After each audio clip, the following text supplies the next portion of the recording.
Hi and welcome back to another Langmuir Systems tutorial video. In this video we'll be registering the full version of Mach 3 and installing the license. This video assumes you have already downloaded and installed Mach 3, but if you haven't, please watch and follow along to our first video in this series. It also assumes you have purchased a full Mach 3 license from Langmuir Systems. If you haven't done so, you can order one through our online store or by contacting Langmuir Systems support.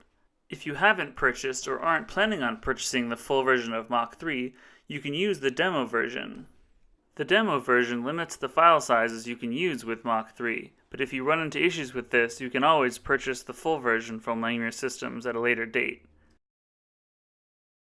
After purchasing a full version Mach 3 license, you will receive an email from Langmuir Systems titled Mach 3 Control Software Full Version Registration Code that contains an 8-character registration code unique to your purchase. You will then follow along the instructions in that email or this video. First, you'll want to navigate to www.mach3support.com and click on the red cart button in the upper right corner.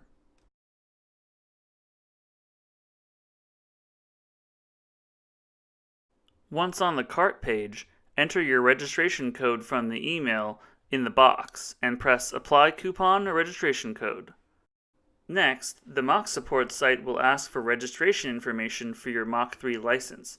Please take special care of your email and password as they can be used to recover your license.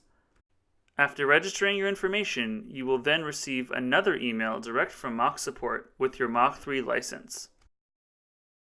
The email will contain a zip file that you will need to download and unzip. You can unzip and extract the file like this.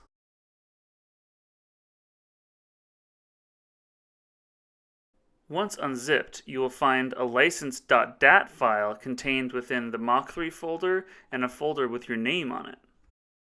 Just like the CrossFire profile, we'll be installing the Mach 3 license file into the Mach 3 installation folder. So open up your Mach 3 installation folder and the .dat file and copy it across. We'll check if our license installation was successful by closing out some windows, including the Mach 3 current session. We'll reboot the Mach 3 loader, choose the CrossFire profile. We'll choose our hardware plugin. And in the top bar of Mach 3, we can see that our license was successfully installed. Thanks for watching, and we'll see you next time.